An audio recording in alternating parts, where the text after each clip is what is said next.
Yang terhormat, Kepala Pusat Riset Elektronika Badan Riset dan Inovasi Nasional, yang dalam hal ini diwakili oleh Bapak Robert Victoria Manurung PhD, yang kami hormati narasumber sistem. Yang pertama, Bapak Profesor Dr. M. Lutfi Firdaus, SSI, MT dari Universitas Bengkulu, dan narasumber kedua Ibu Dr. Kamimatul Ula, MSI, PhD dari Pusat Riset Elektronika BRIN. Yang kami hormati moderator sistem pada pagi hari ini, Bapak Dr. Gilang Gumilar, SPDMT. Yang kami hormati Bapak Ibu Ketua Kelompok Riset dan juga anggota di Pusat Riset Elektronika, serta Bapak Ibu hadirin yang berbahagia. Puji syukur kita panjatkan kepada Allah Subhanahu wa Ta'ala, karena berkat rahmat-Nya kita dapat berkumpul dalam keadaan sehat secara daring dalam webinar sistem sharing ilmiah, sains, dan teknologi elektronika dan manfaatnya volume ketiga di tahun 2024 dengan tema Pixels and Probes, Synergy of Imaging in Biosensors pada hari Senin 27 Mei 2024.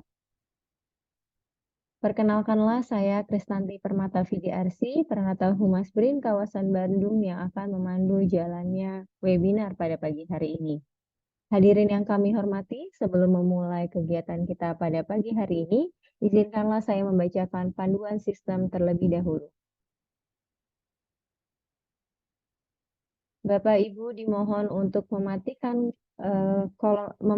feature mic dan mengaktifkan feature raise hand atau kolom chat untuk bertanya.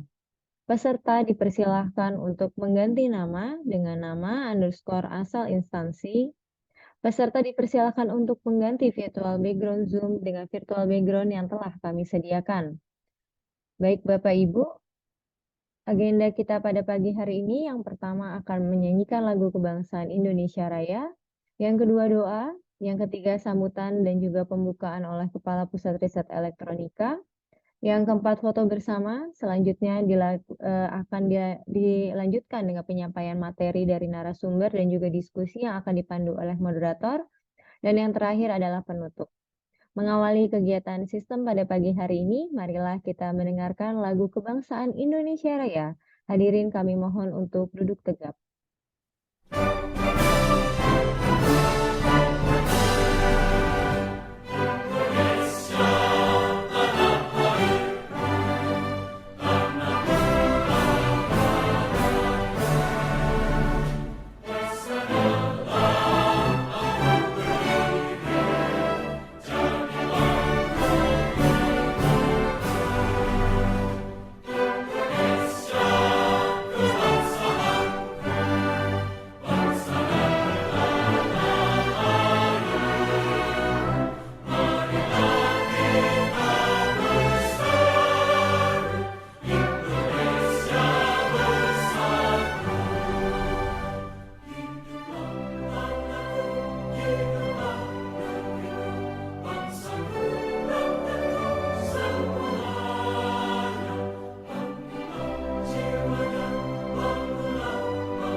Hadirin yang kami hormati, memulai kegiatan kita pada pagi hari ini, marilah kita berdoa menurut agama dan kepercayaan masing-masing agar acara hari ini dapat berlangsung dengan lancar.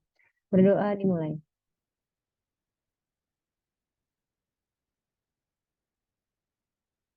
Berdoa selesai. Peserta sistem yang kami hormati, menuju ke acara selanjutnya, yaitu sambutan sekaligus pembukaan secara resmi dari Kepala Pusat Riset Elektronika BRIN yang pada pagi hari ini diwakili oleh Bapak Robert Victoria Manurung PhD. Kepada Pak Robert kami persilahkan, Pak.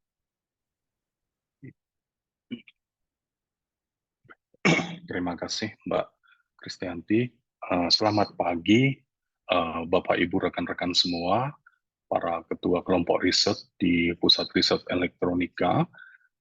Pada pagi hari ini, pertama-tama izinkanlah saya menyampaikan permohonan maaf dari Pak Yusuf Nurwijayanto selaku Kepala Pusat Riset Elektronika yang berhalangan hadir dalam acara sistem kali ini karena ada agenda yang bersamaan, yaitu paparan offline di waktu yang sama, sehingga beliau tidak bisa memberikan sambutan dan sekaligus membuka acara webinar kita pada pagi hari ini.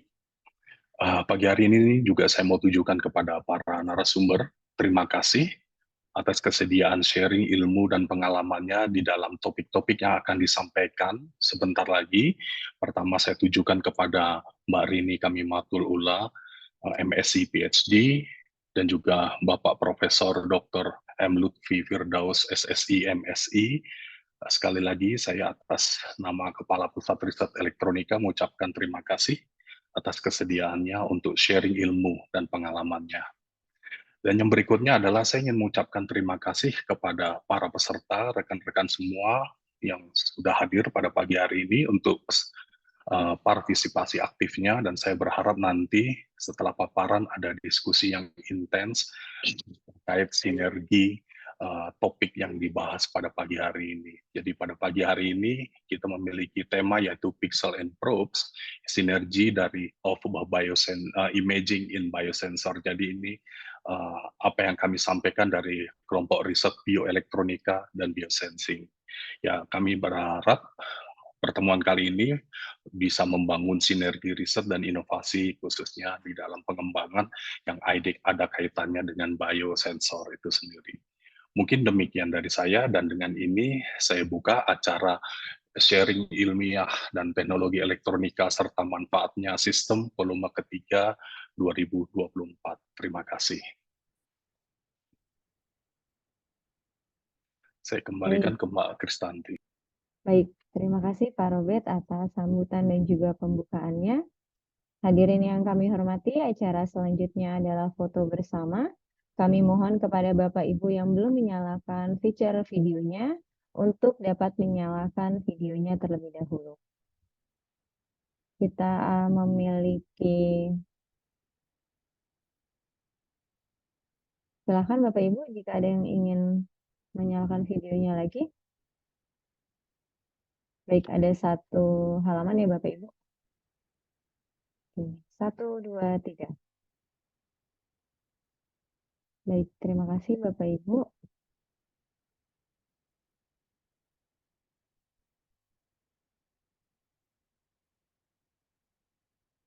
Hadirin yang kami hormati, webinar sistem dengan topik Pixels and Probes, Synergy of Imaging in Biosensors memiliki 2 orang narasumber. Yang pertama, Profesor Dr. M. Lutfi Firdaus, SSI MT dari Universitas Bengkulu, dan narasumber yang kedua, Dr. Kamimatul Ula, MSI PhD dari Pusat Riset Elektronika BRIN. Namun sebelum memberikan layar kepada narasumber, izinkanlah saya membacakan panduan pada sesi diskusi kali ini. Peserta dapat mengajukan pertanyaan dengan menggunakan fitur raise hand. Peserta dapat mengajukan pertanyaan melalui kolom chat di Zoom, serta moderator yang akan menentukan atau mempersilahkan peserta untuk bertanya. Selanjutnya, izinkan saya untuk memperkenalkan moderator kita pada pagi hari ini terlebih dahulu.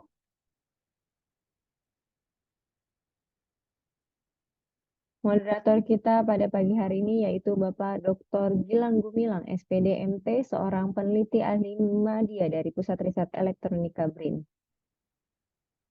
Beliau berhasil menyelesaikan studinya di S1 Universitas Pendidikan Indonesia untuk jurusan Pendidikan Fisika, serta S2 dan S3 dari Institut Teknologi Bandung, jurusan Teknik Fisika.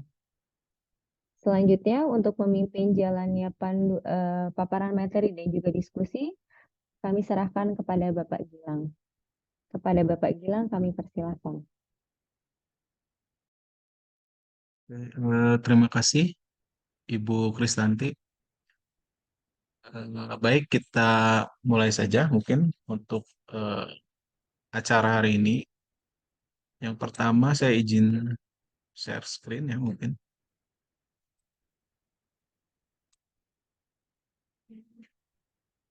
Yang pertama itu kita akan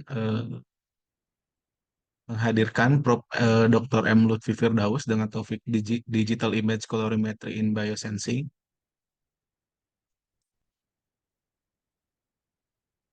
Sebentar. Sebelum beliau hadir, mungkin ini CV-nya. Untuk pembicara pertama,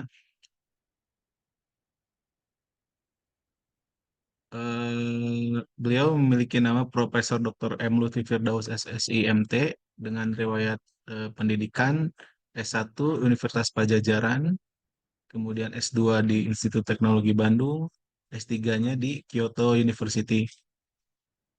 Pengalaman penelitian beliau itu di colorimetric sensing of ascorbic acid using copper pen MOPS and subsequent digital image analysis with smartphone. Kemudian rapid probing of self-cleaning activity on polyester coated by titania. Dan yang terakhir mungkin ini quantitative analysis of CR and CR4 using 6 MAF using gold nanoparticles with UVB spectrometry and smartphone colorimetric sensing. Nah, sekarang beliau bekerja di Universitas Bengkulu di program studi kimia ya. Mohon maaf kalau ada kesalahan.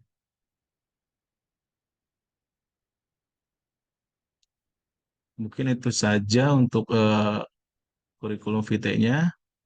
Sekarang waktu dan tempat saya persilahkan kepada Prof. M. Lutfi Firdaus untuk presentasi. Ya, Baik. selamat pagi Pak. Assalamualaikum. Assalamualaikum warahmatullahi wabarakatuh. Terdengar suara Ya, saya? Terdengar Pak, jelas. Jelas, Pak. Ya, yang saya hormati Bapak Robert Manulung, kemudian tadi ada Mbak Kristianti dan Mas Gilang nih sebagai moderator ya.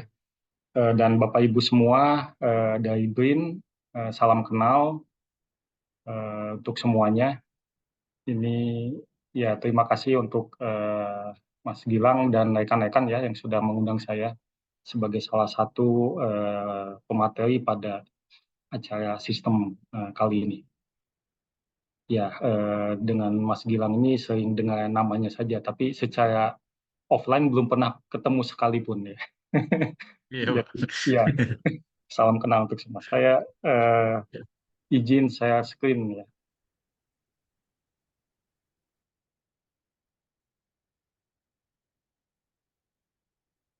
Apakah sudah bisa terlihat? Sudah Pak, terlihat.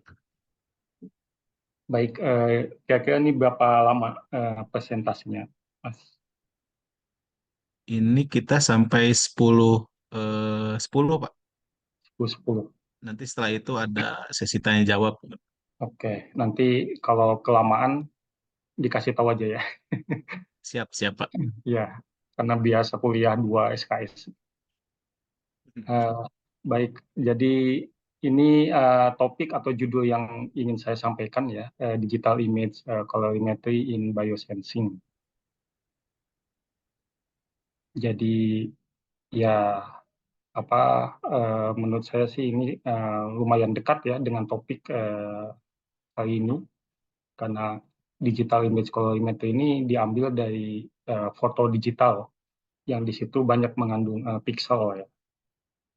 Nanti akan kita jelaskan.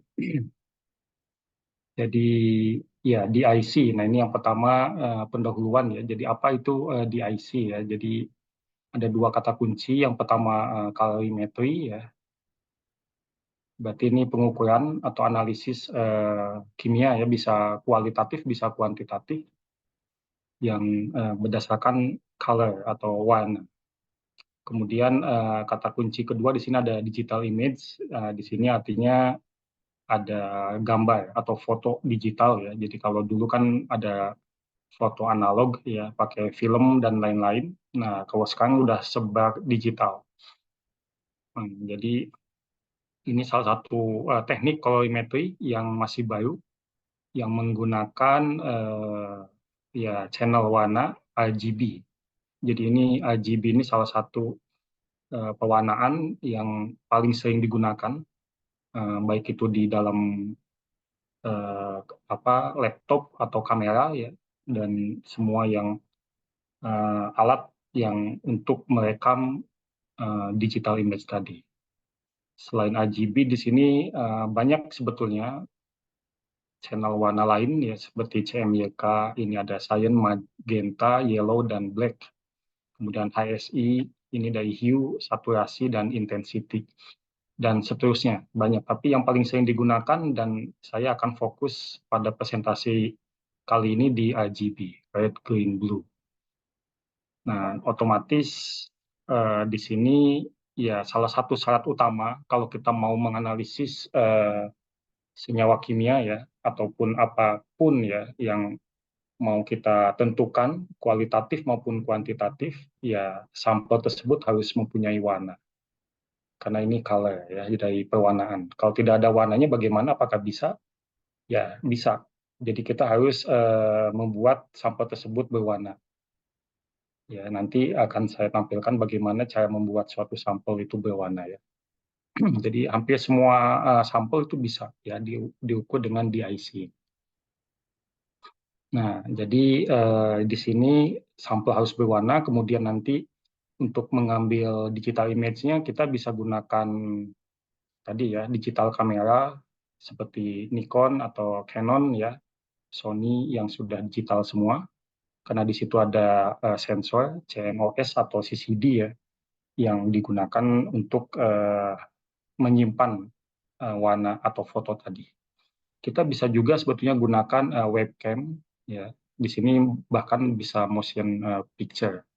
Kemudian scanner bisa juga ya kalau mau banyak langsung fotonya kita pakai plate ya. Nah, itu di scanner langsung bisa sampai puluhan satu kali jalan ya.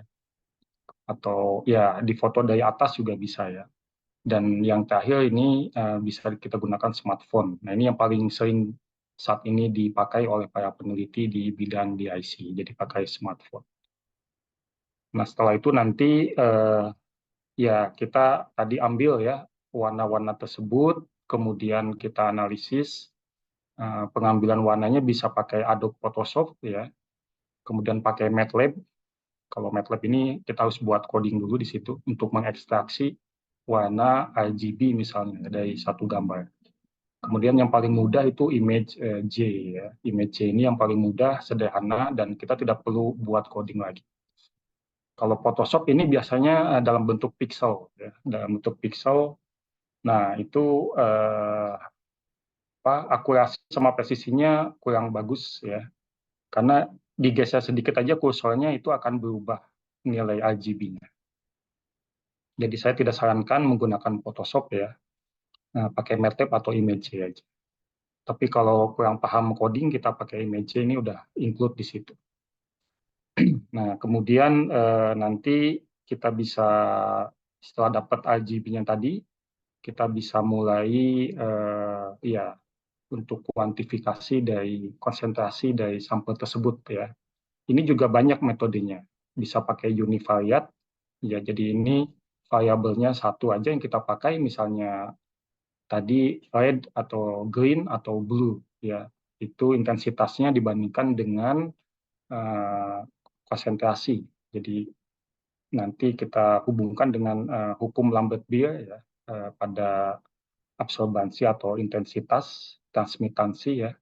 Nah, itu ada hubungan yang linear antara RGB dengan konsentrasi dari analit. Ya, jadi untuk univariate ini kita bisa gunakan Excel. Ya. softwarenya Excel udah cukup. Kemudian kalau mau lebih sophisticated ya, itu pakai multivariate. Nah, jadi kalau multivariate ini nanti R, G sama B-nya ini akan digabung, semuanya digunakan ya. Nah, nanti akan menghasilkan juga ya yang kurang lebih sama, akan linear antara konsentrasi analit dengan intensitas dari warna RGB tersebut. Nah, untuk multivariate ini saya sarankan bisa menggunakan software Minitab ya, yang juga sederhana ya.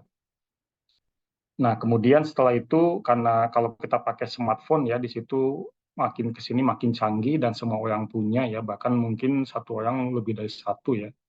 Jadi sudah ubiquitous. Nah, ini bisa kita gunakan dengan sangat mudah dan murah ya. Di situ nanti bisa kita buat juga aplikasi di dalam smartphone tersebut menggunakan misalnya ya Android Studio ya, kalau kita pakai Android. Nah, di situ kita bisa buat aplikasi, jadi betul-betul semuanya cukup dengan smartphone aja untuk mengambil gambar, mengekstraksi si RGB-nya, kemudian mengolahnya, menghitungnya. Nah, itu bisa pakai aplikasi. Tapi ya ini tambahan aja ya, tidak wajib pakai aplikasi. Kita pakai laptop juga bisa untuk mengolah datanya. Nah, setelah itu ya kita langsung bisa kirim data tersebut ya ke cloud computing melalui ya 5G ya, internet. Nah, jadi kalau kita lagi di daerah remote ya yang tidak ada fasilitas alat yang yang besar-besar, yang mahal-mahal, ya kita cukup bawa smartphone aja ya ke pedalaman misalnya ya. Kalau di Bengkulu di sini ada tempat yang namanya Lebong Tandai misalnya. Di situ banyak sekali penambangan emas tradisional dan mereka untuk mengekstraksi emasnya itu menggunakan merkuri. Nah, jadi merkuri ini jadi pencemar di sana ya. Nah, kita bisa langsung kirim karena itu sangat jauh dari pusat kota Bengkulu ya, berjam-jam, puluhan kilometer. Nah, kita bisa kirim datanya langsung ke kota menggunakan tadi 5G yang ada di smartphone. Jadi banyak sekali manfaatnya dari DIC ini ya dibandingkan metode-metode yang konvensional sekarang.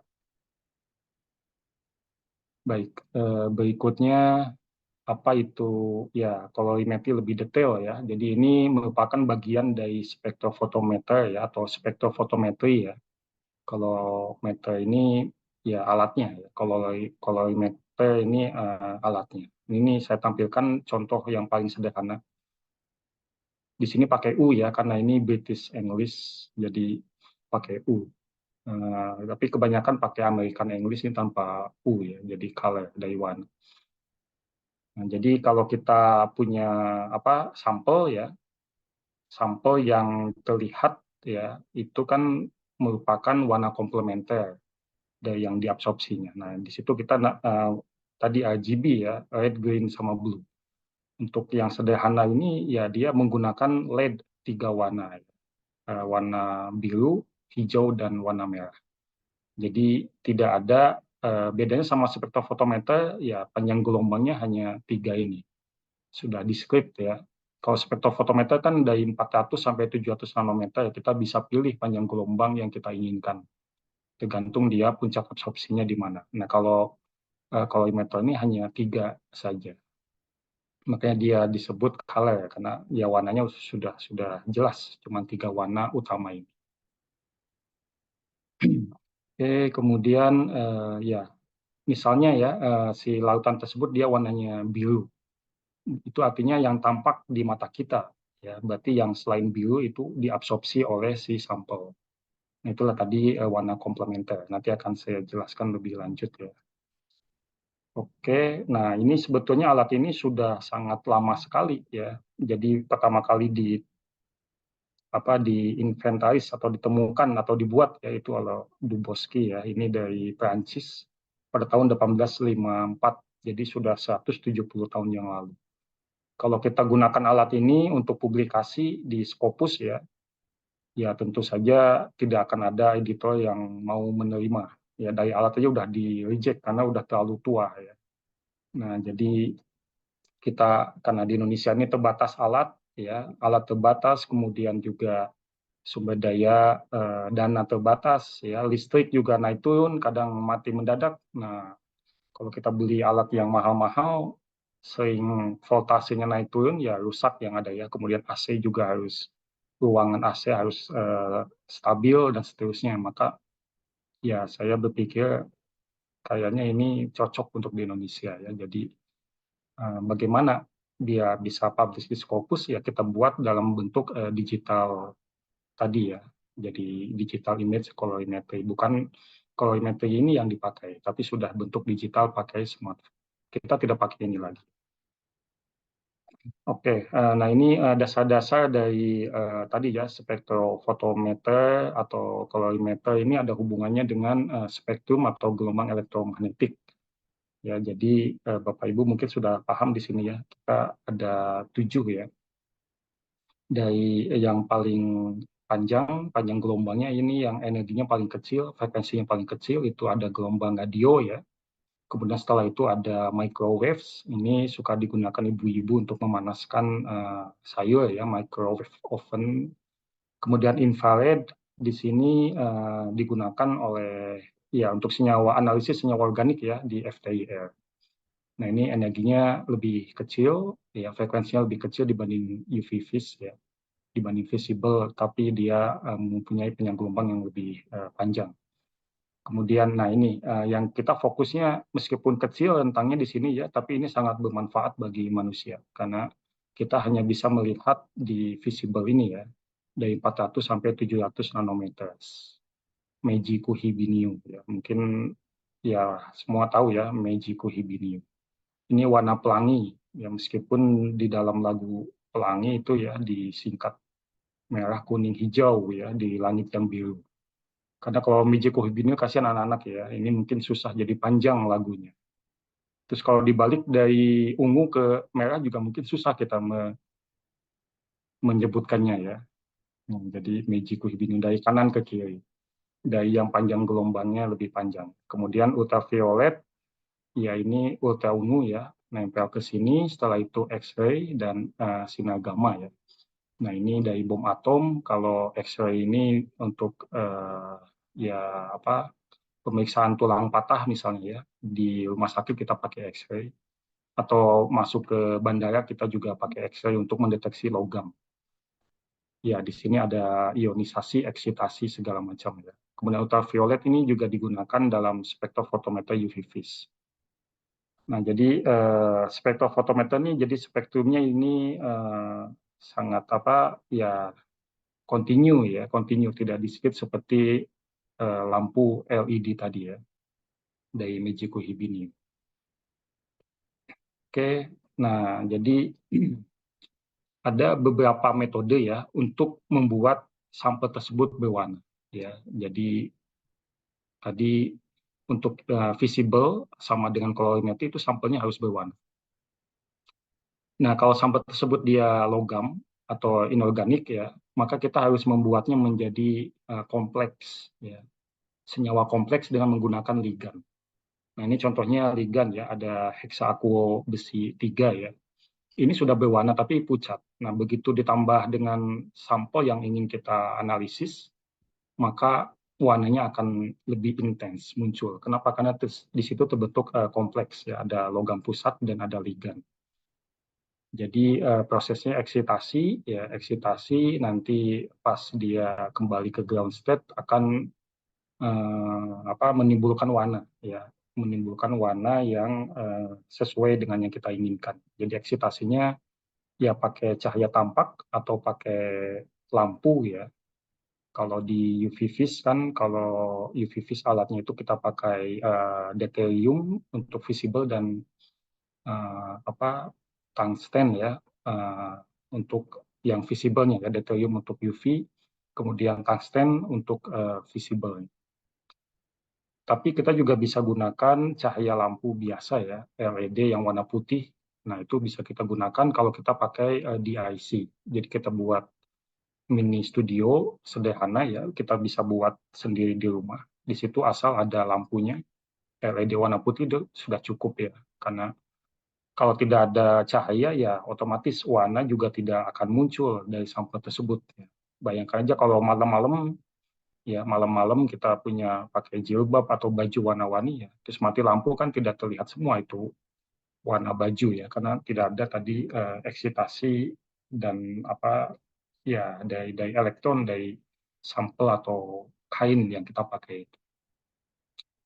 Nah, kemudian bagaimana kalau senyawanya dia senyawa organik ya yang tidak berwarna. Nah, ini kita gunakan chromophore ya, auxochrome. Jadi chromophore ini zat pembawa warna ya. Di situ biasanya ada ikatan rangkap selang-seling ya, terkonjugasi elektron di situ, maka dia sangat mudah tereksitasi. Dan auxochrome. Nah, ini untuk mengintensifkan warna. Jadi auxochrome ini biasanya ada gugus fungsi hidroksil atau amina ya, karena dia mempunyai pasangan elektron bebas di oksigen atau nitrogennya. Nah, itu akan lebih mengintensifkan warna. Jadi ada pergeseran batokromik ya. Mungkin kalau masih ingat di panjang gelombang itu bisa bergeser ke warna merah atau tadi ya ke warna biru, Meiji Kuhibini. Nah, itu ada pergeseran panjang gelombang. Jadi lebih intensif kalau dia auxochrome. Tapi pembawa warnanya harus ada chromophore. Kalau tidak ada chromophore ya warnanya pucat. Ini contohnya pada dyes atau ya tadi ya kain-kain yang berwarna. Kemudian ada pigmen ya, pigmen yang alami, klorofil atau apa hemoglobin ya. Hemoglobin di darah itu kan pakai Fe. Jadi ada organologam juga, bisa digabung antara organik sama anorganik ya. Jadi contohnya klorofil itu dia magnesium logam pusatnya, kalau di dalam darah itu Fe. Nah, ini yang menimbulkan warna. Kalau di buku-buku teks kimia zaman dulu ya, itu hanya ada dua ini, mekanisme menimbulkan warna pada suatu sampel. Tetapi belakangan ini ya para peneliti menemukan apa yang dinamakan nanoparticles ya. Nah, nanoparticles ini ya Nobel metals nanoparticle. Jadi logam mulia ya, logam mulia yang kemudian ya kenapa disebut mulia? Ya, berarti kalau ada logam mulia ada logam hinadina di situ ya. Nah, logam mulia ini contohnya tadi ada emas, ada perak ya, ada palladium, platinum.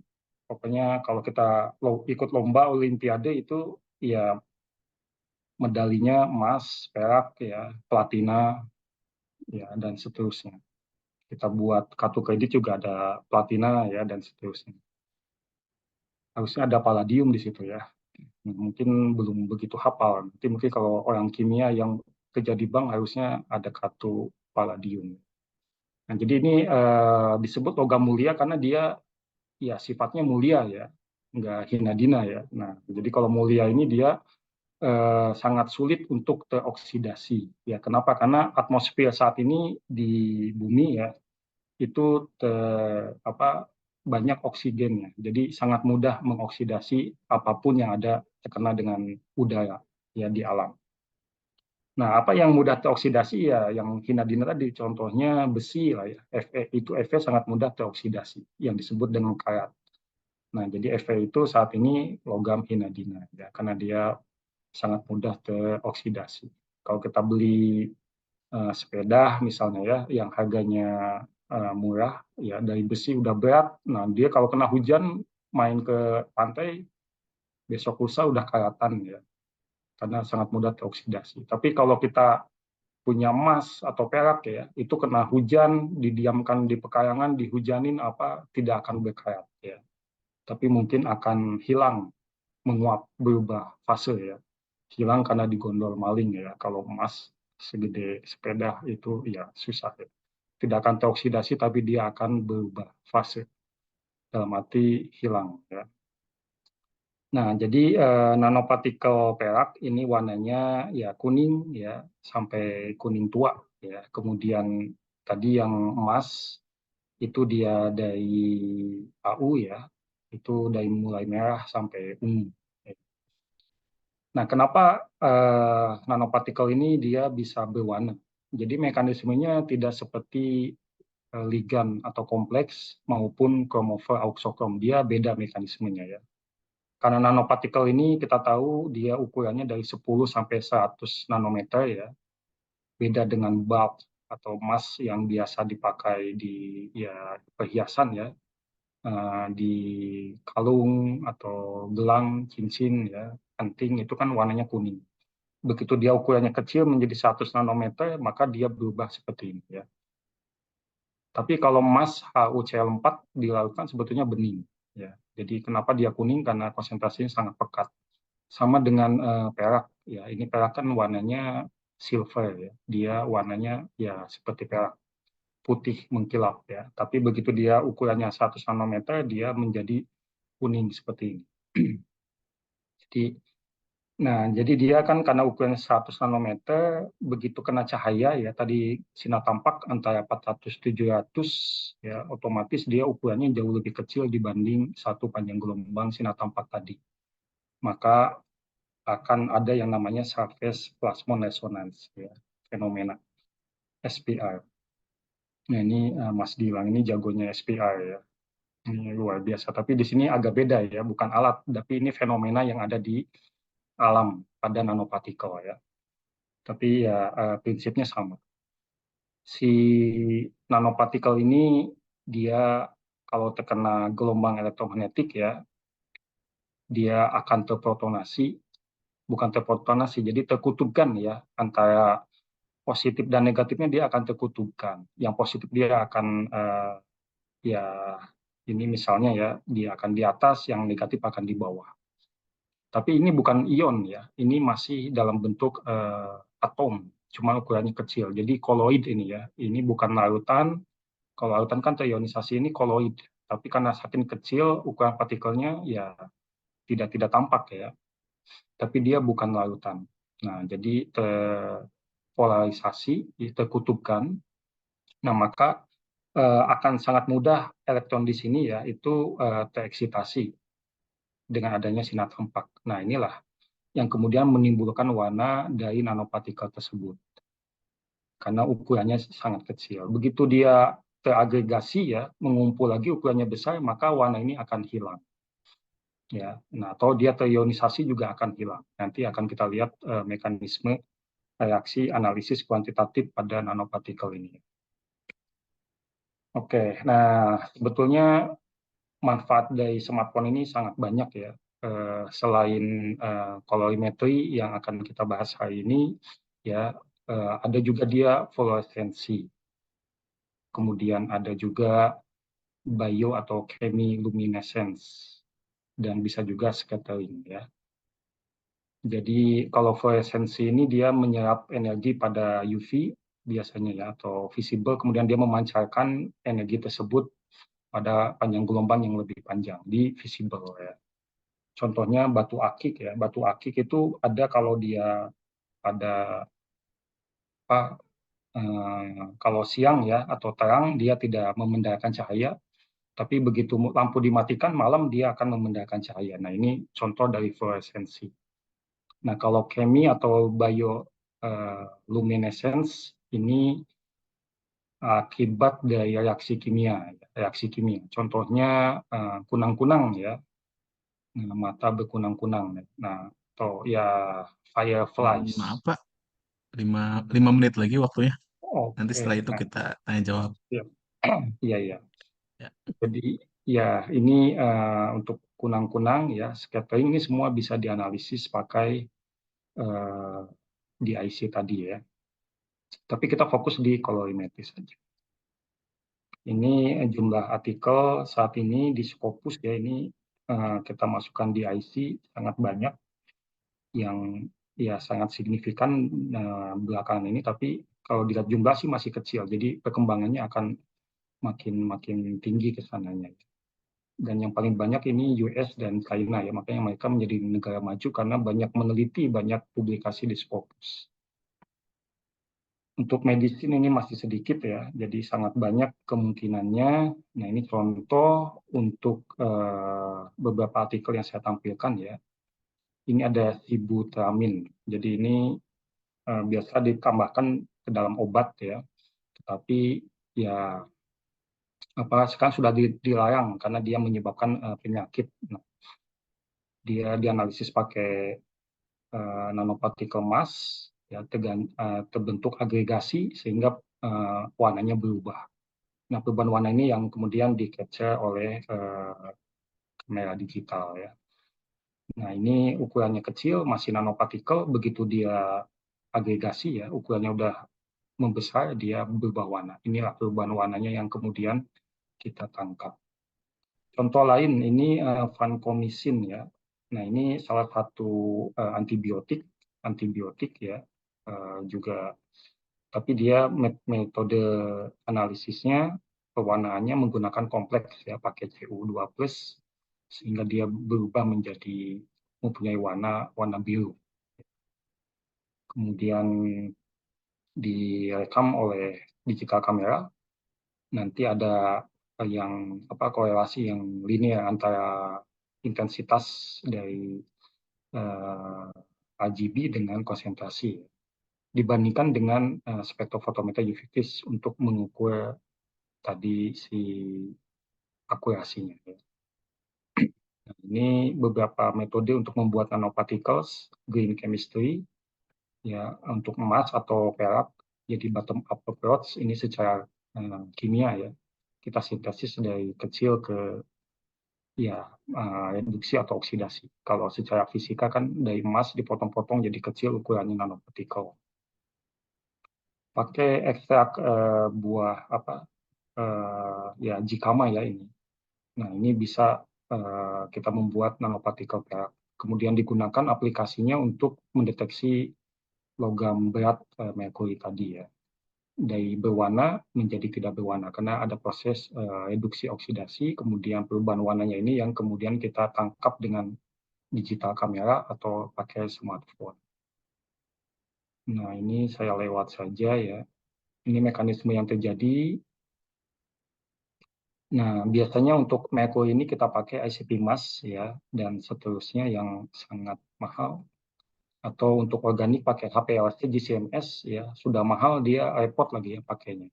Kenapa repot? Ya ini, dia sangat mahal, kemudian operatornya harus experience ya, nggak bisa semua orang pakai. Kemudian biayanya juga mahal dan tidak portable ya, selain ada interference. Ya, ini ICP mask ya, kalau di luar negeri negara maju satu lab itu bisa ada 2 ICP mask ya. Di Indonesia ini mungkin bisa dihitung jari. Ada berapa lab ya, jadi kita nggak cocok pakai ICP mask. Nah, ini hukum Lambert-Beer yang menjadi prinsip dari pengukuran absorbansi dan transmitansi. Jadi absorbansi itu berbanding lurus dengan konsentrasi ya. Oke, kemudian untuk digital kamera kita menggunakan turunan dari Lambert-Beer ini ya. Persente, kemudian di sini absorbansi. Bagusnya kan konsentrasi dari 0,1 sampai 1 ya. Kalau dia absorbansinya 2, bagusnya diencerkan, kalau terlalu encer dipekatkan. Nah, ini nanti intensitas warna RGB juga menggunakan turunan dari Lambert-Beer ini. Jangan lupa ya, selektivitas itu kita uji dulu. Ini untuk redox tadi, kemudian sensitivitas ya untuk kuantitatif kita uji dulu. Nah, ini misalnya warna kuning ya, itu adalah warna komplementer dari warna ungu atau biru yang panjang gelombangnya 400 nanometer. Jadi warna kuning ini ya, sampelnya warna kuning dia akan menyerap di 400 nanometer karena itu warna komplementer. Untuk RGB dia dari 0 sampai 255 ya. Jadi karena dia dynamic range-nya lebih lebar, kalau konsentrasi yang kecil pakai spektro itu tidak terdeteksi ya, kuadratnya sangat kecil, jelek. Tapi pakai RGB dia bisa mendekati 1. Jadi ini lebih sensitif dibanding spektrofotometer. Kenapa? Karena dynamic range-nya dari 0 sampai 255. Kalau absorbansi kan 0 sampai 2 ya selesai, atau 0 sampai 100%. Oke, ini kayaknya waktunya udah mepet ya. Masih habis ya. Ya Pak, sudah selesai ini waktunya, Oke, sudah habis nanti sebetulnya. ditanya jawab aja ya, diteruskan. Terima Siap, kasih siap Mas Pak. Gilang. Ya, Ya, terima kasih atas pemaparannya, Prof. Lutfi. Mungkin sekarang kita masuk ke sesi tanya jawab, diskusi mengenai materi yang sudah diberikan oleh Prof. Lutfi. Untuk sesi pertama mungkin 2 pertanyaan. Silahkan dari Bapak Ibu untuk mengajukan pertanyaan.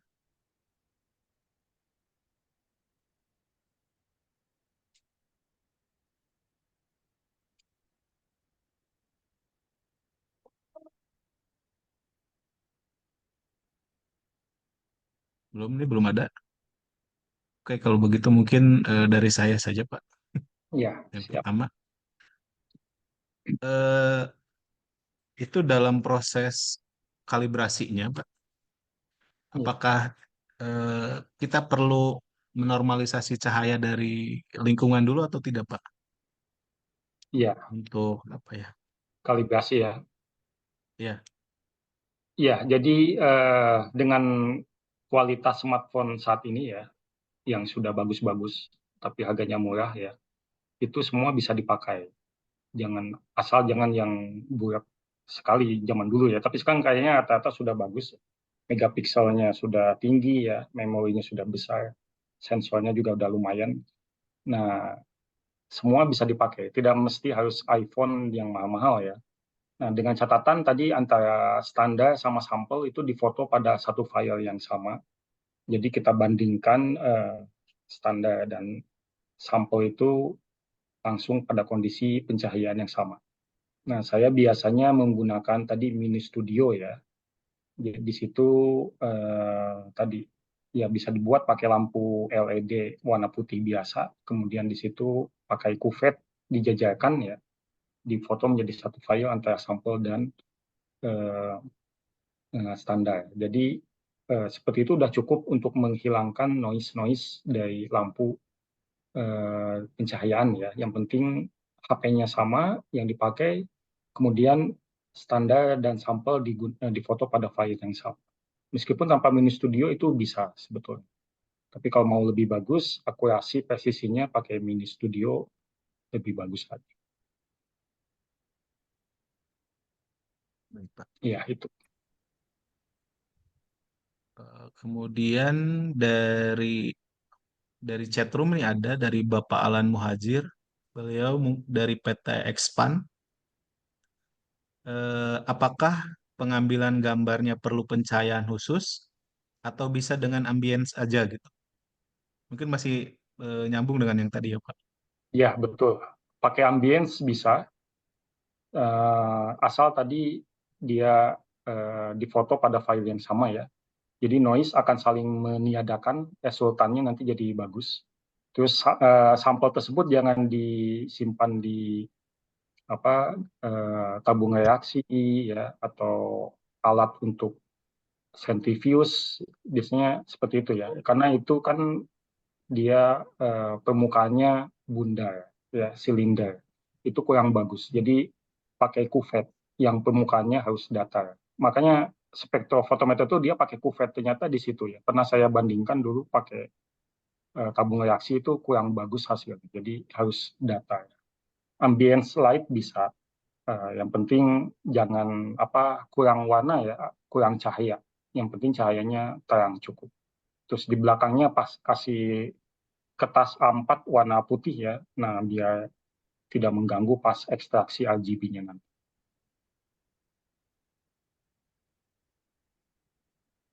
Dari background putih tadi ya, Pak ya. Ya, betul. Kebetulan saya juga belajar, Pak. Saya sangat tertarik sebenarnya ke colorimetric ini, ke Ya. DIC gitu ya. Terus Eh kalau kemudian mau ya, di crop ya. Jadi dalam bentuk kotak di crop nanti dirata-ratakan pakai image. Jangan pixel-pixel satu-satu.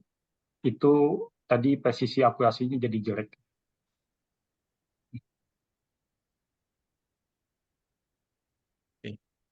mungkin berikutnya dari Pak Robert dulu. Silahkan Pak. Ya, Terima kasih Mas Gilang. Salam kenal Prof. Lutfi. Salam Jadi kenal ya. ya, kami satu grup dengan Mas Gilang ini kita berkecimpung di bidang biosensor dan juga sedang merambah ke arah kolorimetri. Yang menarik di sini ada beberapa yang saya juga sudah melakukan beberapa penelitian terkait kolorimetri walaupun lebih ke arah plasmonic effect seperti itu, Pak. Tetapi yang saya tidak akan bertanya ke arah itu, yang saya menarik di sini Bapak menyampaikan mengenai digital dan versus analog seperti itu Pak. Karena kita tahu bahwa teknologi kolorimetri yang digunakan ada dua jenis kan Pak. Ada yang digital, ada yang analog, dan masing-masing itu masih sangat banyak digunakan. Kami mengembangkan LFIA, lateral flow immunoassay waktu itu. Kita menggunakan tidak berbahan noble metal, tetapi silika alam yang kita ambil dari pertambangan seperti itu, Pak. Nah, bagaimana pandangan Prof. Lutfi tentang karena kita juga dari sisi sensitivitas ini masih sangat sulit ya, apalagi ketika kita bermain di sifatnya analog imuno kolorimetri seperti itu Pak. Tetapi apakah di digital kolorimetri ini memiliki tantangan yang sama? Bagaimana kita meningkatkan sensitivitas, namun juga kita tidak mengorbankan spesifisitas seperti itu Pak. Gimana pandangan Prof. Lutfi? Terima kasih. Ya, langsung aja ya. Ya, makasih Pak Robert. Jadi karena tadi dynamic range-nya jauh lebih lebar dibanding yang analog ya. Kalau analog kan tadi absorbansi dari 0 sampai 2 maksimal ya. 2 pun kalau bisa jangan dipakai karena di situ kan terlalu pekat ya sampelnya. Itu pakai spektrofotometer. Kalau spektrofotometer itu kan sama dengan mata manusia ya. Dia hanya bisa sensitivitasnya kalau warnanya betul-betul berubah. Kalau dia masih sama-sama misalnya merah bata, merah darah, itu kan mirip-mirip ya. Merah muda, merah pink, itu akan sulit pakai spektrofotometer karena dempet absorbansinya ya. Tapi kalau pakai DIC, dia karena tadi warna itu kan dari 0 sampai 255. Jadi kalau merah pekat itu 255, ya kalau merahnya sangat pucat itu dari 0. Itu dynamics-nya jauh lebih lebar dibanding absorbansi maupun transmitansi ya. Nah, itu dengan spektrofotometer. Jadi beberapa penelitian itu LOD ya, sensitivitasnya jauh di bawah spektrofotometer. Nah, penjelasannya karena dynamic range-nya lebih lebar. Jadi levelnya sudah sama dengan ICP MAS ya, yang saya teliti itu. Padahal pakai kamera smartphone aja ya, tapi dengan yang harga 1 miliaran itu sama LOD-nya, sensitivitasnya. Kalau spektrofotometer kan ratusan juta ya, yang Genesis misalnya ya, dari Perkinelnya dan lain-lain itu rata-rata 90 jutaan harganya. Kalau spektrofotometer ya, ya udah jelas spektrofotometer udah kelewat ya. ICP MAS pun LOD-nya bisa kita samai dengan DIC. Nah, apalagi kalau dibandingkan dengan kolorimeter. Kolorimeter kan dia lebih sederhana dibanding dengan spektrofotometer. Jadi kolorimeter itu ya rata-rata paling tinggi pun dia sensitivitasnya sama dengan spektrofotometer. Tapi kalau DIC ya dia jauh ya di atas, bisa lebih sensitif dibandingkan kolorimeter maupun spektrofotometer. Ya mungkin itu jawaban saya. Baik, Prof. Ya, terima kasih banyak, Prof.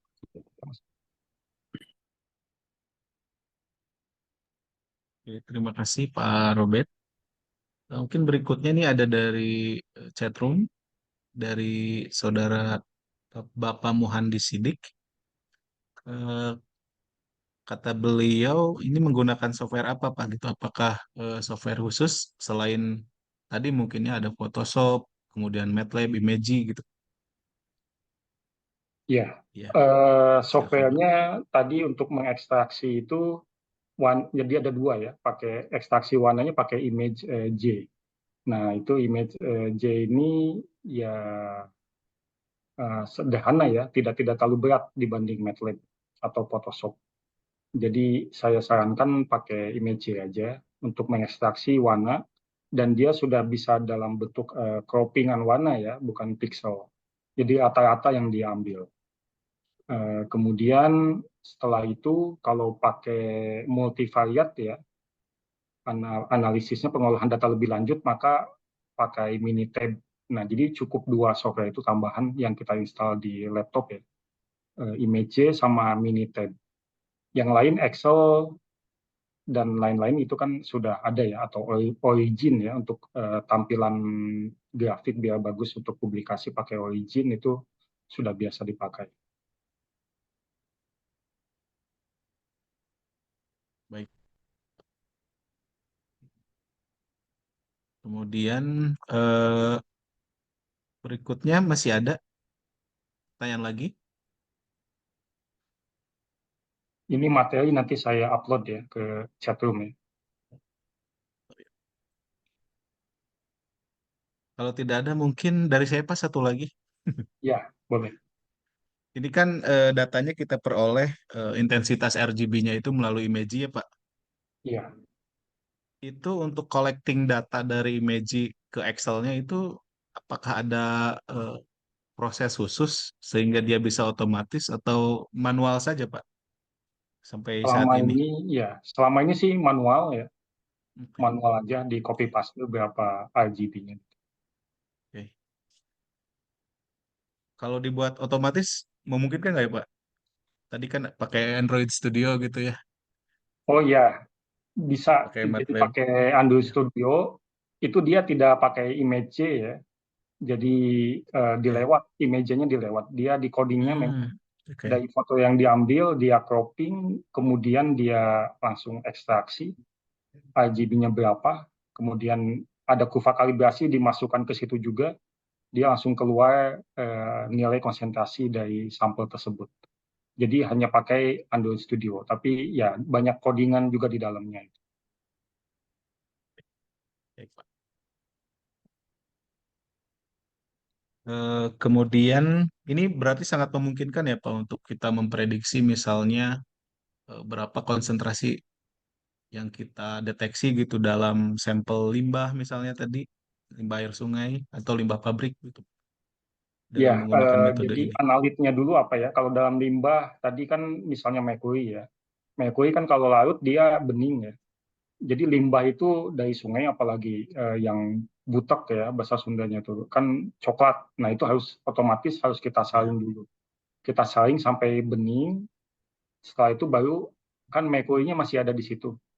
Nah, dari situ baru kita kasih warna. Kalau langsung dianalisis hancur-hancuran nanti karena dia sudah berwarna kan, yang ya. bukan dari analitnya. Jadi harus disaring dulu kalau dari limbah ada pre-treatment dulu ya, penyaringan sih biasanya.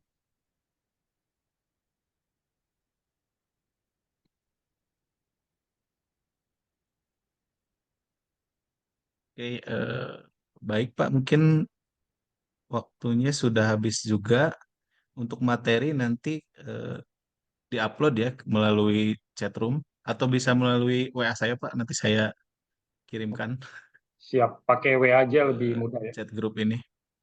Iya, ya, Oke, enggak Pak. siap, siap.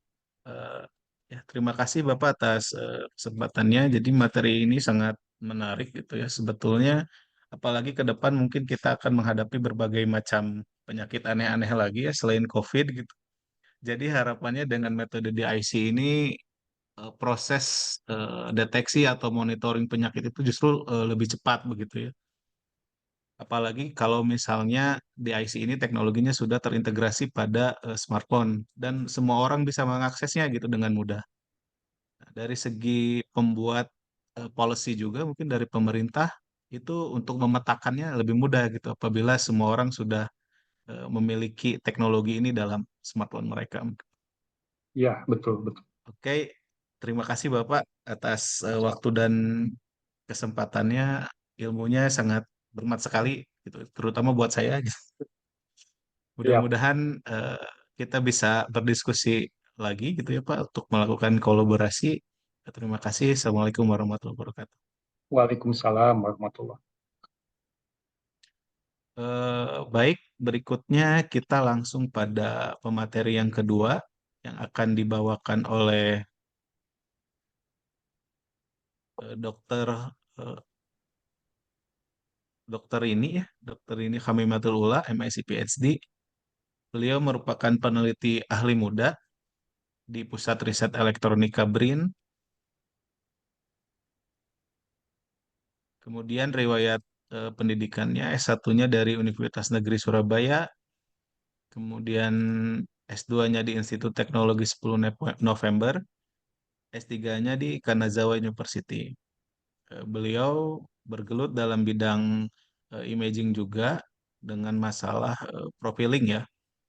Profiling di sini penelitian pertama itu ada time flat lidar employing dual modulation frequencies, kemudian ada deep neural network, kemudian juga ada simple and cost effective physical distancing violation detector gitu using rotating time and flight lidar. Jadi berhubungan dengan gelombang dan sinyal ya begitu. Nah, untuk hari ini beliau akan memberikan kita materi tentang 3D Object Profiling by Frequency Modulation Continuous Wave gitu ya. Waktu dan tempat dipersilahkan kepada Ibu Rini Khamimatul Ula. Baik, terima kasih Silakan banyak. Ibu. Baik, terima kasih banyak atas waktunya, Mas Gilang. Apakah suara saya sudah terdengar? Sudah Bu. Oke, baik. Izin share screen ya.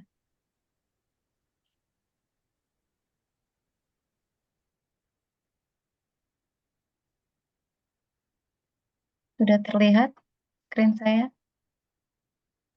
Sudah. Oke, baik. Baik, Bapak Ibu semuanya, Bapak Ibu dan rekan-rekan semuanya. Assalamualaikum warahmatullahi wabarakatuh. Selamat pagi menjelang siang. Sebelumnya saya ucapkan banyak terima kasih atas waktunya. Sebagai newcomers di PRE, saya tiba-tiba ditodong untuk menyajikan pengalaman penelitian saya. Hanya secuil ilmu yang saya punya, tapi mudah-mudahan bermanfaat dan bisa menarik kolaborator untuk sama-sama berkolaborasi riset.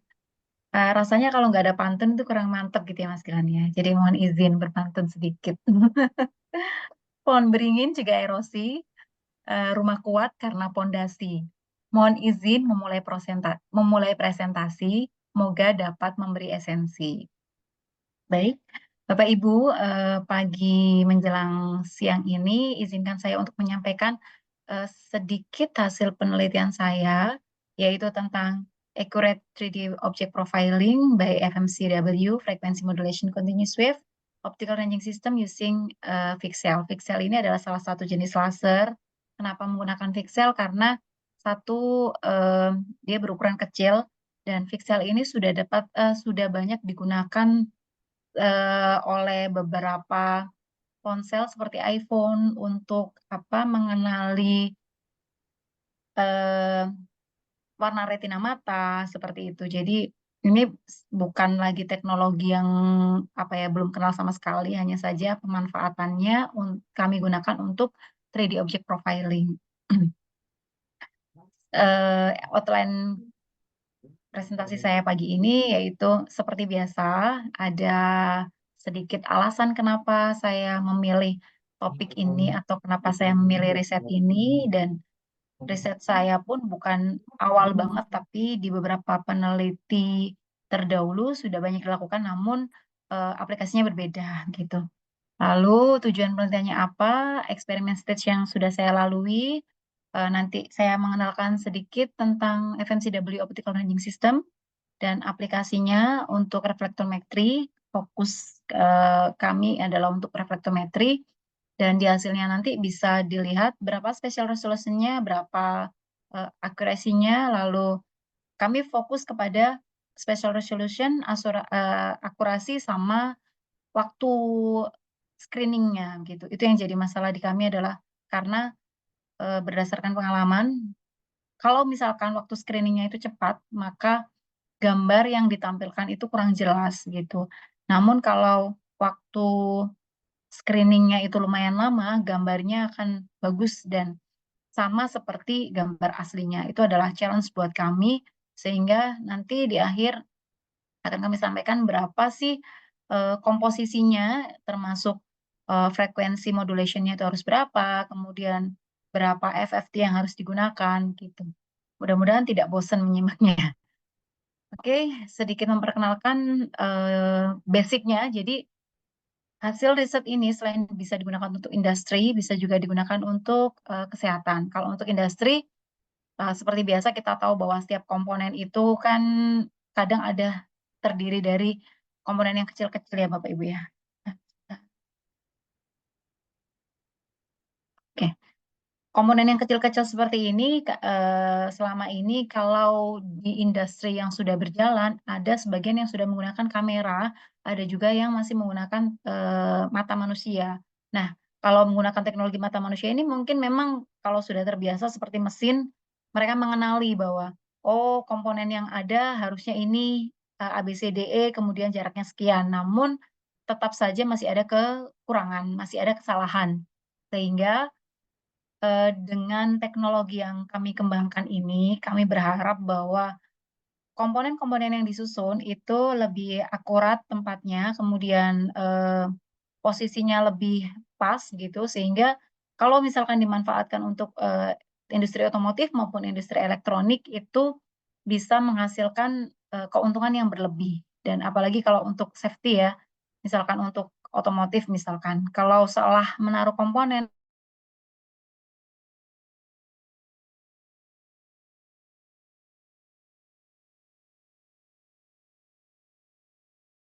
menginspeksi itu artinya bisa menunjukkan gambarnya itu seperti apa yang dari komponen yang kita amati itu. Selain itu juga bisa mengukur ketebalan. Misalkan yang kecil-kecil seperti ini. Ini kan susah kalau mengukur ketebalannya ya. Gitu. Nah, dengan riset yang kami kembangkan diharapkan bisa selain menunjukkan gambar yang presisi, posisi, kemudian bisa mengukur ketebalan juga. Nah, ini tidak hanya bermanfaat untuk kalau tadi manfaatnya adalah untuk industri, nah semakin ke sini makin banyak manfaat yang bisa dimanfaatkan dari penelitian ini. Lebih kerennya mungkin 3D scanning ya, 3D scanning. Kita tahu bahwa di dunia kecantikan maupun kulit ya spesialnya, kadang kalau ibu-ibu atau bapak-bapak ada yang rajin ke tempat klinik kecantikan mungkin ya, biasanya kita suka di screening dulu oleh dokter gitu. Nah, di mana sih letaknya melasma, kemudian ada nggak sebum, sebum itu adalah komedo. Komedo letaknya di mana gitu. Kalau dengan kasat mata seperti ini, kita nggak bisa kelihatan melasma kita setebal apa, kemudian posisi bagaimana, atau misalkan sekarang kan zamannya untuk tidak menyentuh ya. Maksudnya kita tahu bahwa ada beberapa perempuan yang akhwat-akhwat itu yang susah, maksudnya tidak bersedia kalau misalkan dokternya cowok untuk disentuh langsung gitu. Nah, teknologi ini bisa digunakan untuk mengetahui di mana sih posisi jerawat yang harus ditreatment dan lain sebagainya. Nah, ini pernah sempat akan saya kolaborasikan dengan dokter kulit gitu. Namun ya itu kendalanya adalah lagi-lagi adalah masalah apa biaya penelitian gitu. Karena selama ini yang digunakan di Indonesia itu masih impor. Nah, impor itu kebanyakan berasal dari negara berkulit putih lah ya, yang pigmennya itu lebih rendah daripada pigmen orang Indonesia. Sehingga kalau misalkan digunakan di kulit orang Indonesia ini berdasarkan keterangan dari dokter kulit, sebenarnya itu kurang presisi karena kulit kita itu beda dengan kulitnya orang Korea, beda dengan kulitnya orang Jepang, beda dengan kulitnya orang Amerika. Sementara teknologi yang diimpor selama ini tuh dari mereka-mereka semua begitu. Nah, apalagi kalau misalkan ada teknologi yang harus, contohnya misalkan harus menghilangkan melasma gitu kan. Nah, untuk mengukur ketebalannya saja itu belum tentu presisi juga gitu. Terus nanti ketika sudah di treatment pakai laser misalkan, itu kadang ada efek kebakar kalau untuk orang Indonesia butuh waktu penyembuhan yang lama. Kenapa? Karena pigmen kita terlalu tinggi. Terus kulit tropis kayak orang Indonesia ini kalau misalkan terkena treatment itu mereka akan terbakarnya lebih lama, sembuhnya lebih lama. Beda dengan orang Jepang atau orang Korea. Mereka kalau kena treatment laser apapun, mereka penyembuhannya lebih cepat gitu. Makanya waktu itu sempat diajak kerjasama untuk bisa nggak sampai bikin sebuah alat gitu ya, sehingga aman untuk Indonesia dan lebih cocok lah buat orang kulit tropis. Nah, tidak hanya itu saja, 3D scanning ini sudah merambah di dunia biologi juga. Ini saya hanya memberikan satu cuplikan karena riset ini sudah jalan ketika tahun 2019 sebelum saya lulus ya.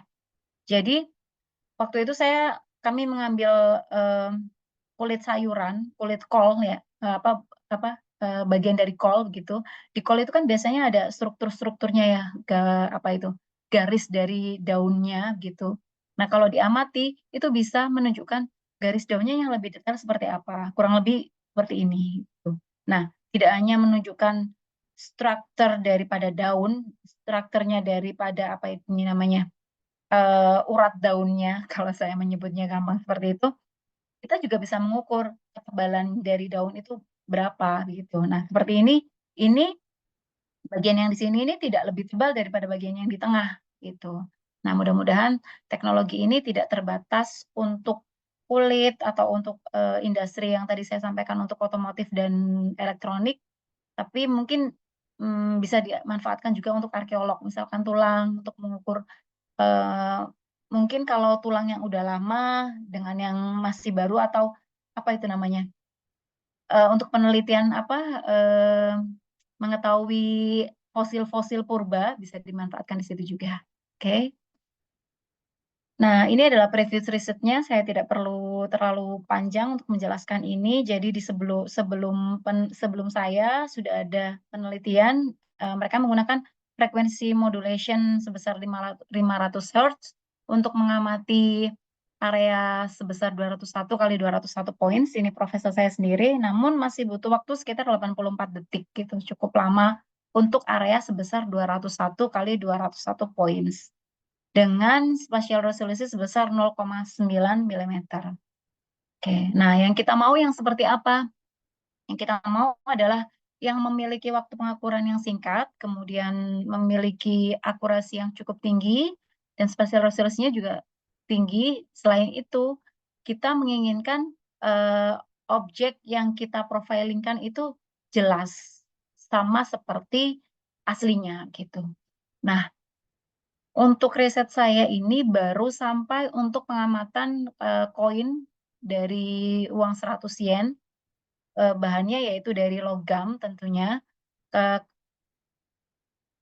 Nah, untuk eksperimen stage yang kami lakukan, yang pertama tentunya kami memilih untuk lasernya itu harus menggunakan harus di sweeping di frekuensi berapa, kemudian untuk FFT-nya itu juga kami harus memilih yang tepat, karena kalau FFT misalkan saya gunakan FFT 6098 dengan 2048 itu nanti akhirnya pun hasilnya akan beda gitu.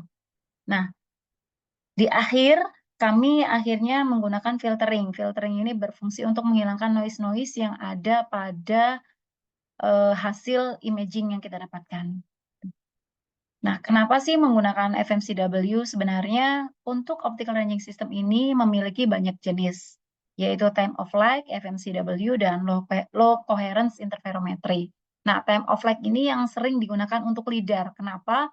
Karena kalau untuk time of flight itu rasanya tidak butuh presisi, hanya butuh mengenali, tapi dia butuh jarak jangkauan yang luas. Tapi kalau FMCW itu yang dibutuhkan adalah high spatial resolution-nya, mampu membedakan antara titik dengan titik, itu untuk FMCW. Namun untuk jarak antara laser source dengan objek yang diamati tidak bisa jauh, yaitu di rentang antara 1 cm sampai 10 meter. Nah, kalau yang lebih presisi lagi yang biasanya digunakan untuk yang biasanya digunakan untuk fingerprint itu jenis optical ranging system yang low coherence interferometry dengan jarak antara laser source dengan objek yang diamati sekitar 1 mm sampai 10 cm. Nah, FMCW sendiri itu apa? FMCW sendiri adalah sebuah sistem optical ranging yang memang dikenal dengan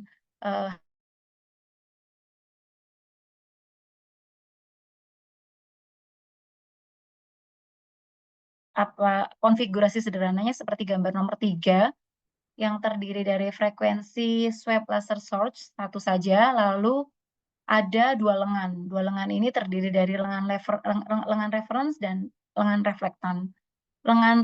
Dari laser yang dari frekuensi source ini sebagian ada yang dirambatkan ke lengan reference, kemudian ada yang dirambatkan ke lengan reflektan. Yang dirambatkan ke lengan reflektan ini nanti, ini laser, lalu kalau mengenai target, dia akan terpantulkan. Nah, pantulan ini nanti akan dibawa ke mirror sini juga.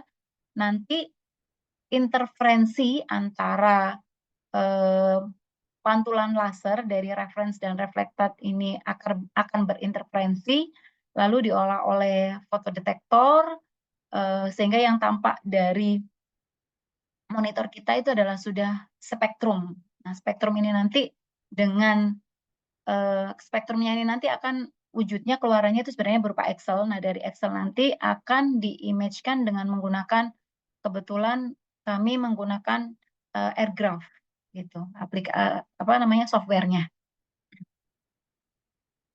Oke. Nah, prinsip yang digunakan sebenarnya menggunakan bit frekuensi. Jadi dari lengan reference tadi ada sinyal yang dipantulkan, di sini dikasih dengan warna biru, kemudian dari reflektan juga ada sinyal yang dirambatkan. Nah, bit frekuensi antara sinyal reference dan sinyal reflektan ini yang kemudian dimanfaatkan untuk diolah menjadi spektrum, dan spektrum ini nanti yang digunakan untuk mengolah informasi. Ada perbedaan bit spektrum sebesar apa?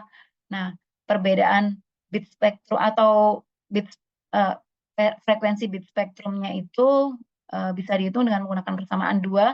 Nah, di sini bisa kita lihat bahwa yang mempengaruhi bit spektrum, yang mempengaruhi frekuensi bit yang kita terima itu sebenarnya adalah panjang lengan dari reference dan reflektan. Maka disitulah nanti yang kita modulasi, yang kita rubah-rubah, sama yang kita rubah-rubah adalah frekuensi modulasinya.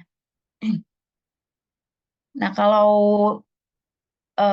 untuk aplikasinya sebenarnya banyak sekali ya, baik itu untuk diagnosa kebocoran optik fiber, ini biasanya dimanfaatkan oleh para penyedia provider, tapi kalau cuma untuk itu saja nggak perlu menggunakan yang serumit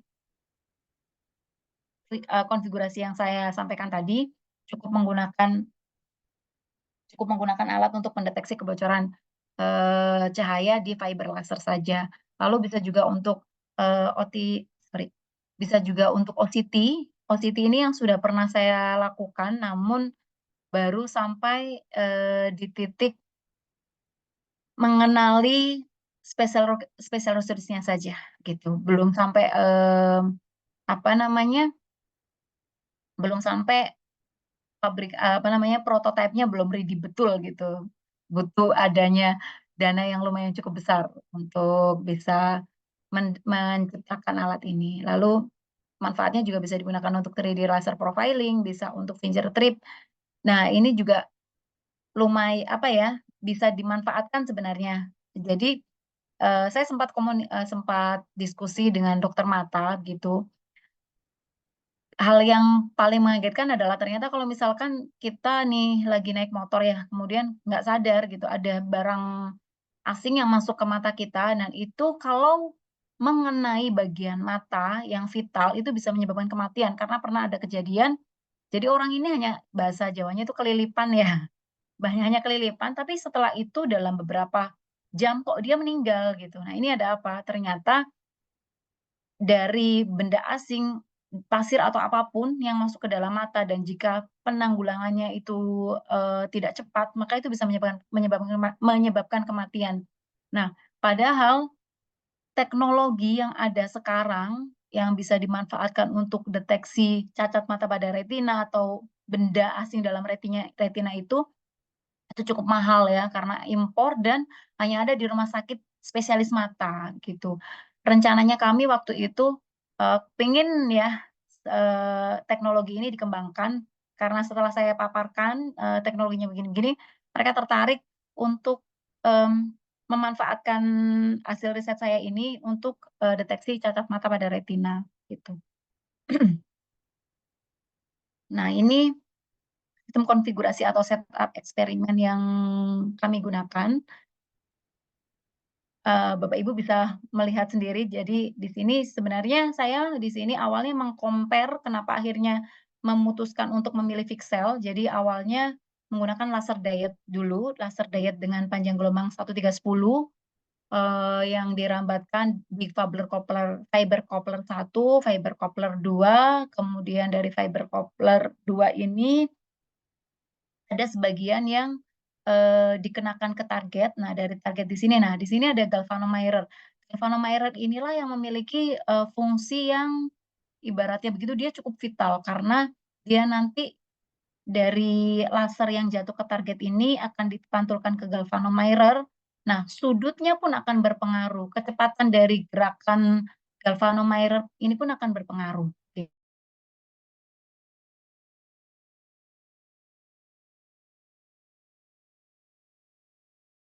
Dan ini diatur oleh FFT, Fast Fourier Transform yang kami gunakan gitu. Nah, dari pantulan galvanometer ini kemudian disampaikan ke lengan reflected, lalu sinyalnya di mix di balance detector, dari sini kemudian dikuatkan dengan amplifier, diolah sinyalnya, sehingga nanti di komputer nanti keluarnya adalah berupa data Excel. Nah, data Excel ini nanti, nah kadang di sini ada sedikit permasalahan, ada apa namanya, kita tahu kan kalau misalkan laser itu, kalau ada perubahan temperatur ya pada laser cavity-nya, maka akan terjadi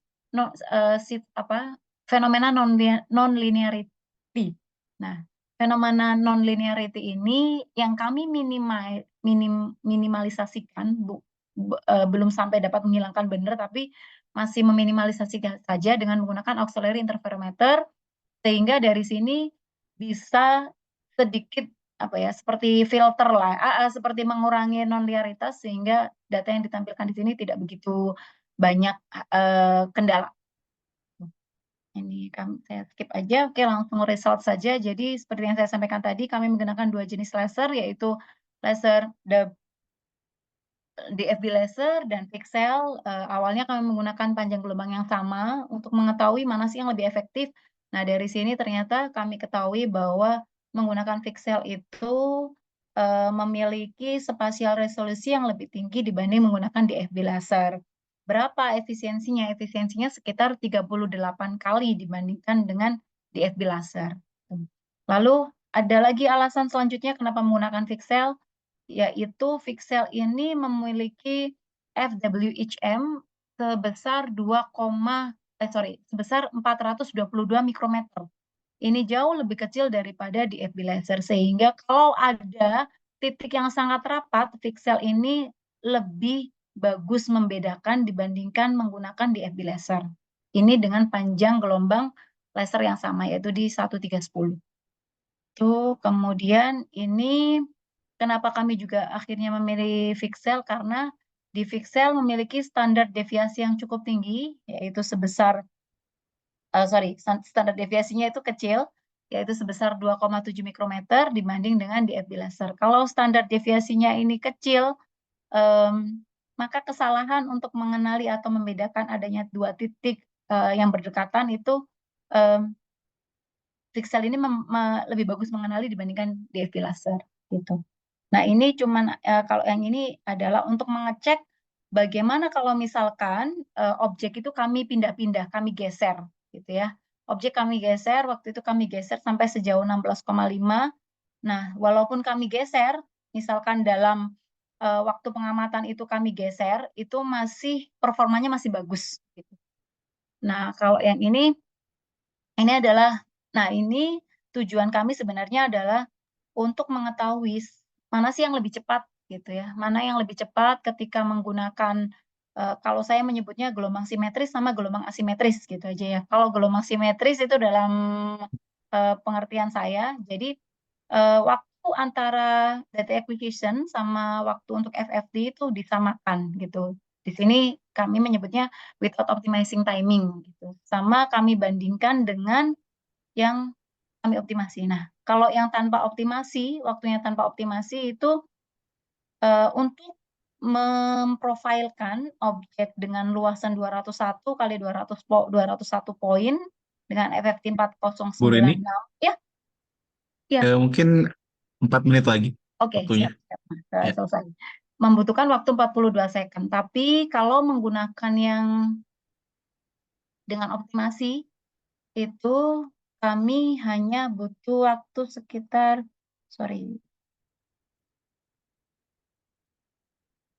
kami hanya butuh waktu sekitar 40 detik saja gitu.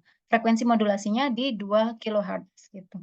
Nah, setelah digunakan frekuensi modulation 1,8 sampai 2 kHz, profil yang kami dapatkan seperti ini. Ini sudah sudah mirip bahkan ya, bukan hampir mirip, mirip dengan dengan objek yang sesungguhnya, namun masih terdapat noise yang di sini. Seperti yang saya sampaikan tadi, untuk mengurangi noise-noise tersebut, kami menggunakan filteringnya. Filteringnya programming juga, gitu, yaitu ada 3 macam,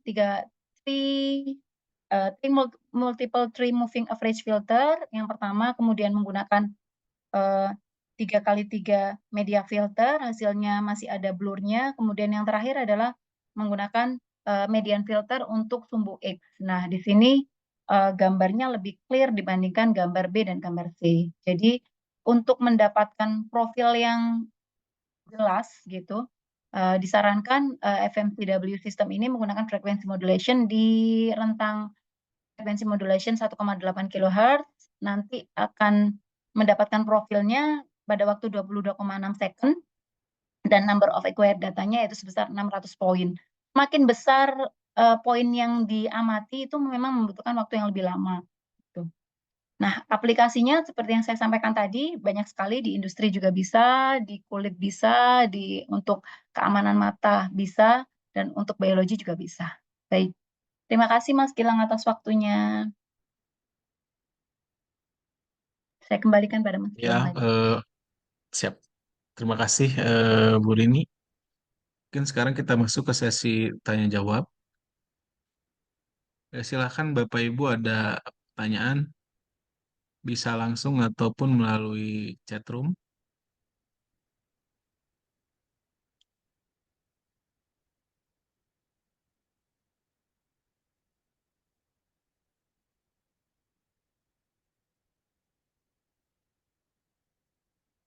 Belum ada ini. Oke. Mungkin dari saya dulu. Perlu dipancing kayaknya ya. Iya, kayak tadi ya Mas. Iya. Atau mancingnya Eh, kasih voucher gitu kali ya. Kasih voucher ya. berapa untuk yang bertanya. Oke, mungkin ini Bu Rini, kira-kira yang akan dilakukan ke depan itu seperti apa?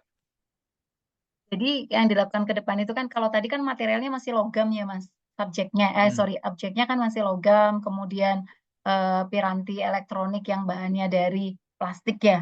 Nah, nanti ke depannya itu yang pertama bahan alam kayak daun atau mungkin serat kayu dulu. Saya belum berani langsung ke eh, manusia ya, karena kalau untuk langsung ke manusia itu harus ada uji klinis, kemudian kita coba dulu ke binatang gitu sih.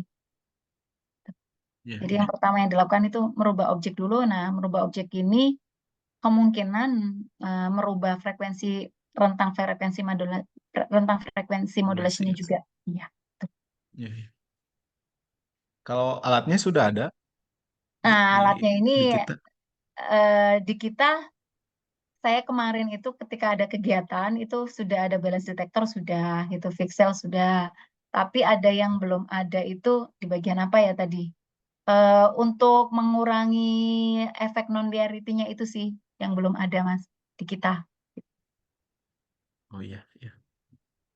Ini berarti nanti hasilnya itu berupa citra ya, Bu ya? Betul, hasilnya berupa Berupa citra. imaging. Mm.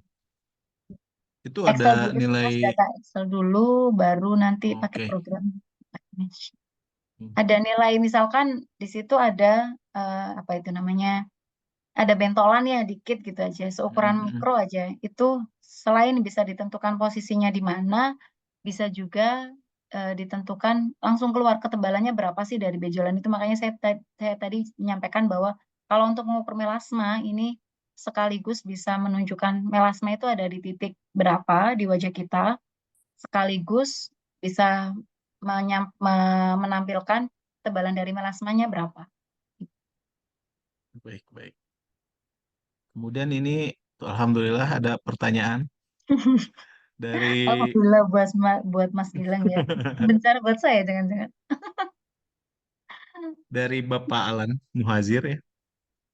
Beliau ini bertanya, kalau ke binatang katanya, apa saja kira-kira target output yang bisa didapat? Baik, baik Bapak. Terima kasih Hmm, banyak atas pertanyaannya. Jadi, waktu itu sempat sudah ngobrol lah sama teman-teman di kedokteran kulit ya. Kebetulan beliau dokter di UI, dosen di UI juga gitu. Jadi, eh, kalaupun ini dilanjutkan, misalkan kemencit dulu gitu. Kemencit dulu, nanti dari situ itu em, misalkan eh, ini saya kurang tahu ya kalau di orang kesehatan bagaimana. Katanya bisa disuntikan, eh, misalkan dikasih apa dulu biar mencitnya itu jerawatan atau bagaimana begitu. Nah, dari situ nanti bisa didapatkan profilnya langsung Pak, sama Pak sebenarnya dengan hasil yang tadi saya dapatkan, yaitu berupa profil gambarnya, kemudian posisinya sama lukanya itu di mana gitu. Ada benjolannya di mana gitu. Gitu. Ini untuk yang aplikasi ke kulit. Terima kasih Pak Alan atas pertanyaannya. ya. Kemudian ini yang kedua, kesehatan. Nah, ini kan berhubungan mungkin nanti sama kesehatan hewan ya, Bu. Betul. Ini mungkin apakah memungkinkan nanti untuk digunakan di peternakan begitu? Oh, bisa, bisa, sangat bisa sekali itu. Malah tergantung aplikasinya untuk apa ya, Mas? Untuk aplikasi apa nih? Kesehatan hewan Mungkin yang untuk bagaimana? monitoring kesehatan mungkin di sapi kali ya, ayam atau kambing. Kan ini Untuk mau, penyakit kulitnya atau oh apanya ya, ini? Iya, gitu.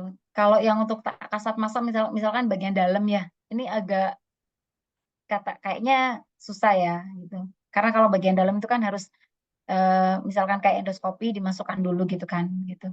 Nah, kami karena ini menggunakan laser, kalau dimasukkan ke area dalam itu harus memperhitungkan juga keselamatan, ngaruh nggak ini laser yang kami gunakan ke organ dalam gitu. Tapi kalau di luar untuk kulit misalkan atau untuk retina itu masih di tahap yang safety-nya masih oke gitu. Tapi kalau untuk kesehatan yang bagian dalam, organ tubuh dalam, rada-rada ngeri, saya nggak berani. Perlu ganti ya. laser source dulu. Begitu Pak Alan Muhajir, bagaimana? Ada ini lagi? Tanya Tapi kalau lagi? misalkan untuk mengenali Oke penyakit katanya. kulit gitu ya, Pak Alan ya, itu kayaknya Ya, masih oke sih Pak. Gitu kan biasanya yang cepat menular pada binatang itu penyakit kulitnya ya Pak ya. Apa itu gatal gitu kan. Ya, itu kan langsung ya, banyak Mas pertanyaannya. ya tuh, alhamdulillah. Tuh, ya.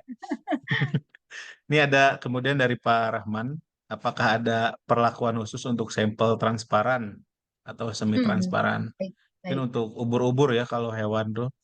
Yang kedua, berapa ukuran laser beamnya? Apakah itu dapat mempengaruhi hasil? Baik.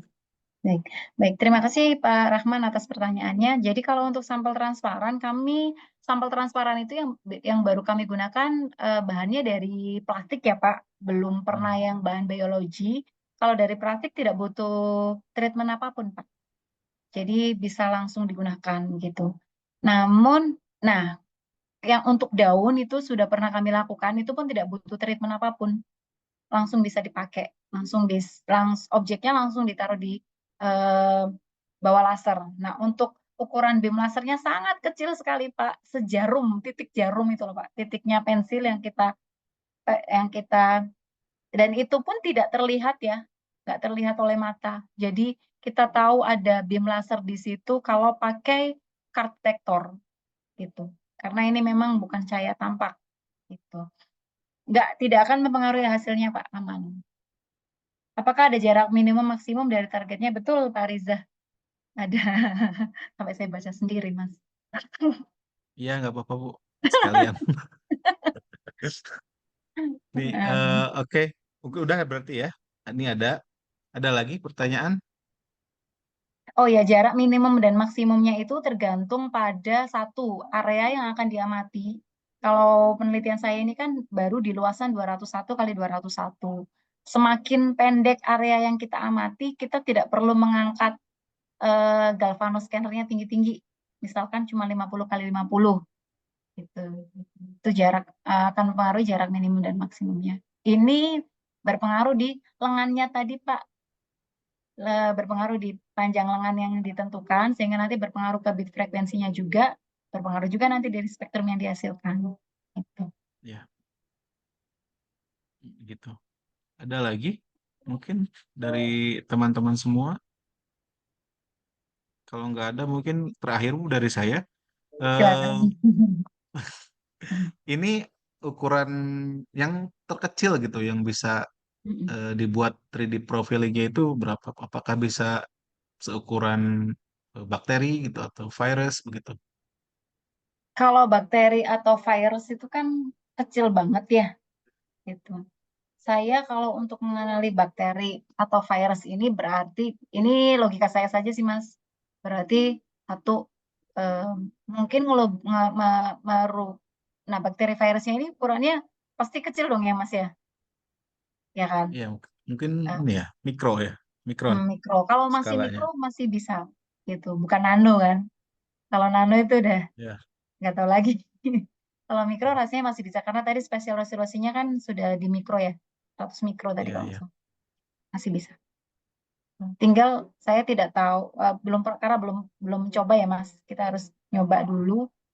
Apakah perlu ditreatment dulu sebelum dibawa ke, karena ini kan biologi ya, bukan bukan benda padat yang kayak sampel saya, logam, plastik begitu kan. Apakah perlu ditreatment dulu berupa kering atau misalkan cairan? Tapi kalau cairan rasanya nggak bisa. Misalkan cairan yang bening tuh loh, karena di situ kan fluida ya Mas ya. Agak Ya. susah untuk mengenali mana sih, mungkin disaring dulu atau apa sehingga dapat bakterinya baru diprofilkan. Ya. Ini Oke, memungkinkan nggak Bu, kalau misalnya untuk membuat profil di bawah permukaan begitu, di bisa kedalaman aja sih, tertentu? bisa aja sih. Bisa aja. Kita coba aja. Ya, mudah-mudahan ini Mudah-mudahan. ya sesuai dengan yang diharapkan. Iya betul, betul. Kan riset itu kan memang harus dicoba dulu kan Mas. Ada analisis Betul, kita betul. mungkin bisa, tapi rasa penasaran itu eh, bisa diketahui kalau udah dicoba gitu kan. Harus kecebur dulu gitu Ya, kan ya kalau peneliti. betul Bu, Oke, betul. Oke, mungkin itu saja baik. pertanyaannya, tidak ada lagi. Oke, terima kasih Bu Rini Kami atas pemaparannya ya. Jadi sebetulnya ini merupakan teknologi yang sangat berpotensi gitu ya untuk dunia bioelektronika terutama gitu untuk apa? Untuk membuat gambaran gitu yang ada pada apa ya? Pada manusia atau makhluk hidup, hewan atau apapun itu sebetulnya gitu ya. Karena ya nanti mungkin ini ke depan bisa digunakan kalau misalnya di bawah permukaan untuk deteksi tumor gitu ya, betul betul. atau ya, atau misalnya ada sumbatan di dalam apa vena kita di pembuluh darah itu bisa kita dibuat profil Kayaknya bisa tiga deh Mas, dimensinya tapi pakai seperti yang apa. fingerprint tadi. Kayaknya bisa ini.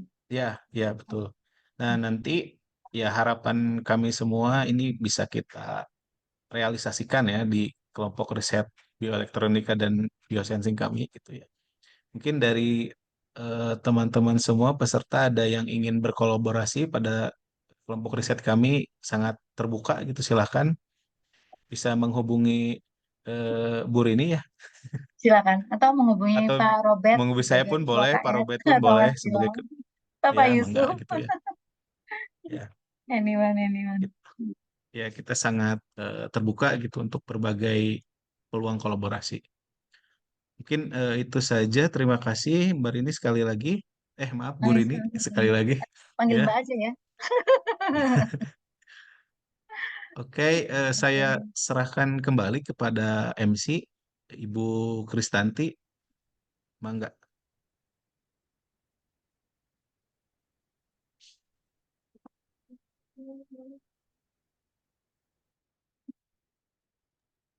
Ya, terima kasih Pak Gilang yang telah memimpin jalannya paparan materi dan juga diskusi pada pagi hari ini. Terima kasih juga kepada para narasumber, Bapak Profesor Lutfi dan juga Ibu Rini yang telah memberikan paparan materi terkait tema sistem pada siang hari ini. Mewakili tim yang bertugas, kami mengucapkan terima kasih atas kehadiran serta partisipasi aktif Bapak dan Ibu. Selamat siang dan selamat melanjutkan aktivitas. Wassalamualaikum warahmatullahi wabarakatuh dan selamat siang Bapak Ibu. Waalaikumsalam warahmatullahi wabarakatuh. Terima kasih Bapak Ibu semuanya. Izin live.